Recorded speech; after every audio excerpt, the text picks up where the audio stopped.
Albert Einstein supposedly called compound interest the most powerful force in the universe. It's on 1,000 motivational posters. It's the opening line of half the finance channels on this platform. There's just one problem. He almost certainly never said it. No lecture, no letter, no interview has ever turned up the quote. Historians who've actually gone looking for the source say it seems to have been invented decades after his death by someone trying to sell a book. So if the most famous line about compound interest is fake, what else are we getting wrong? Stick around, because by the end of this video, you'll understand why the save a little every month and become a millionaire story isn't just oversimplified. For a huge number of people, it's mathematically impossible. And the reason why says something uncomfortable about where the economy is really headed. Let's start with why the story is so seductive in the first place, because the math really is beautiful. Compound interest means you don't just earn a return on your original deposit, you earn a return on your return. Put $10,000 into an index fund, averaging 10% a year, and in year 1, you make $1,000. Fine, nothing special. But by year 20, you're not earning 10% on $10,000 anymore. You're earning 10% on $67,000 because every year's gains stayed in the pot and started generating their own gains. Plot that on a graph, and it doesn't rise in a straight line. It stays flat for a surprisingly long time, and then it bends upward, and then it goes practically vertical. It looks like a hockey stick. It looks like magic. And here's the thing. In a certain kind of world, that magic is completely real. Picture yourself washing up on an empty, resource-rich desert island. Year 1, you clear some land and plant a farm. It's rough, but it feeds you. Year 2, the farm is producing a surplus. So instead of spending every waking hour hunting for food, you have spare time. You use it to build better tools. Year 3, the better tools let you build a proper shelter, dig a well, maybe start a second field. Year 4, you're trading surplus grain with a neighboring island for tools you couldn't make yourself. Notice what's happening.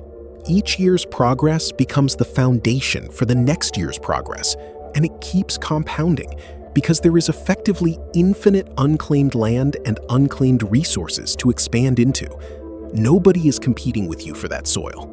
That is the theoretical model compound interest is built on, and taken in isolation, it's airtight. The trouble is that it describes a desert island, not a 55-year-old renter in a country where every acre has already been bought, zoned, mortgaged, and fought over for 2 centuries. And the moment you leave the island metaphor and look at actual human beings, the story runs into 2 brick walls. The first wall is what your financial life actually looks like, plotted honestly. The influencer version of your net worth is a smooth, ever-climbing curve from age 20 to age 80. The real version is closer to a bell curve, and it's brutal at both ends. In your 20s, you're not compounding anything. You're doing the opposite. Student loans, a car loan, maybe the first mortgage. Your net worth is negative and climbing toward zero, not away from it. In your 30s and 40s, if you're lucky, you cross into positive territory and start actually saving. But that's exactly when the biggest expenses of your life show up. Kids, childcare, a bigger place to live. For a lot of households, real saving doesn't start in earnest until the mid-40s or later, which means the compound interest math only gets maybe 20 productive years before retirement, not the 50 the graphs assume. And then here's the part almost nobody puts on the poster. At retirement, compounding doesn't just stop. It reverses. You're no longer adding money and letting it grow. You're pulling money out every single month to cover rent, food, and eventually, for a large share of retirees, extremely expensive long-term care. The balance that took 40 years to build can get drawn down in 10 or 15. Look at actual data on household net worth by age, and you'll find something the influencers never show you. For the median American, net worth peaks somewhere in the 60s and then declines, and a meaningful share of people die with close to nothing left. They didn't fail at investing. They just lived through the full cycle the theory conveniently ignores. The second wall is even simpler, and it's this. Compounding requires something left over to compound. Wages for a huge share of American workers have barely kept pace with inflation over the past 2 decades, while rent, groceries, and utility bills have climbed faster than paychecks in most metro areas. When you ask, why aren't people investing? The honest answer for millions of households isn't laziness or ignorance. It's that there's nothing left after rent and the grocery bill clears. You cannot compound a number that never gets past zero. The whole just start early advice assumes a surplus that a huge and growing slice of the workforce simply does not have. So compounding fails plenty of individuals for very human reasons. But here's the part that matters even more, and it's the part almost no finance channel will touch. Compounding is starting to fail as a description of the entire economy, not just your household. Remember the desert island? The reason that model worked is that there was always more land, more soil, more untouched resource to expand into. Now look at a mature economy like the US or the UK. Virtually every acre of usable land has already been claimed, developed, and priced.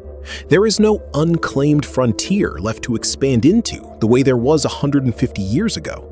And when you take away the endless frontier, the overall economy's ability to grow slows down with it. Real GDP growth in developed economies has spent much of the last 2 decades struggling to clear 1 to 3% a year. That's the desert island, running out of new soil to plant.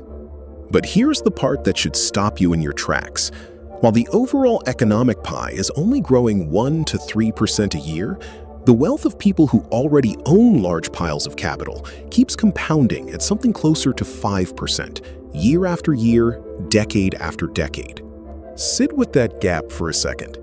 If the total economy is only growing at, say, 2%, and the top of the wealth pyramid is compounding at 5%, that extra 3% a year has to be coming from somewhere. It cannot be manufactured out of thin air. Someone else's slice of the pie is shrinking to make it possible. Stay with me here, because the next part is where this stops being an abstract statistic and starts explaining your own rent check. So where's it really coming from? Not from building new productive businesses, mostly. Plenty of people with capital have learned the hard way that launching new ventures is risky, precisely because everyday consumers are too stretched to spend much on anything new. So instead, the easier and much safer play is to buy things that already exist. Existing real estate, existing shares of existing companies, existing farmland, gold that's already been mined. These are all, by definition, finite. There's only so much prime land in any city. There are only so many shares in the S&P 500. There's only so much gold that has ever been pulled out of the ground. When a growing pool of capital chases that fixed supply of assets, prices get bid up. Not because the assets became more productive, because more money is chasing the same pie. The rich aren't primarily growing the economic pie anymore. They're outbidding everyone else for the existing slices. That 5% isn't conjured from new value creation. A meaningful chunk of it is being transferred, quietly, from the middle class's future purchasing power into the portfolios of people who already had capital to deploy. And this is where the story gets genuinely sneaky, because most people don't experience this as a loss. They experience it as good news. When a family's home value jumps 50% in a few years, they feel richer. They celebrate at dinner parties. Realtors send congratulatory postcards, but stop and ask what actually happened. The house didn't get 50% more useful. It has the same number of bedrooms, the same roof, the same square footage it always had. What changed is that a wave of capital, unable to find better returns anywhere else, poured into housing and bid the price up. That homeowner does feel wealthier on paper. But their kids, who'll need to buy a starter home in that same market in 15 years, just got priced further out of ever affording one. There's an old story that captures this almost perfectly, even though it's thousands of years older than modern finance. Esau, starving after a day in the field, trades his entire birthright, his long-term inheritance, to his brother Jacob for a single bowl of soup. In the moment, it feels like a great trade. He's hungry, the soup is right there, and the birthright is abstract and far away. It's only decades later that the true cost of that bowl of soup becomes clear. Every time the middle class cheers a 50% jump in home prices, they are trading their children's birthright, actual future ownership, for a bowl of soup, the temporary feeling of being richer on paper today. Play this forward without any change in course, and the destination isn't subtle. If the wealthy keep compounding capital by outbidding everyone else for a fixed set of assets, while wages stagnate and the real economy grows by 1% or 2% a year, the middle class doesn't shrink gently. It gets squeezed out entirely. You end up with something that looks less like a modern industrial democracy and a lot more like the deeply unequal societies of past centuries. A very small, very wealthy elite at the top and a very large population beneath them with essentially no path to ownership or security. That's not a doom prediction pulled from nowhere. It's simple arithmetic. It's the mathematical endpoint of letting a 5% compounding rate keep feeding on a 1 to 3% economy year after year with nothing to stop it. The good news is that this isn't a law of physics. It's a policy choice, and policy choices can be changed. The lever that actually matters is the tax system. Taxing capital, large estates, and concentrated asset ownership more seriously, while easing the load on wages and everyday income for people who are currently doing all the work and keeping almost none of the surplus. That's not an attack on success. It's an attempt to stop a mathematical trap from finishing what it started. So no, Einstein never called compound interest the eighth wonder of the world. But maybe the quote survived anyway, because it captures something true about power, just not the way we were told. Compounding really is one of the most powerful forces in the universe. The only question that matters now is who it's compounding for. If this changed how you think about that save early and get rich slow advice, hit subscribe, drop a like, and tell me in the comments, have you noticed asset prices outpacing your paycheck in your own city? I read every comment. And the next video is going to dig into exactly what a fairer tax system on capital could actually look like.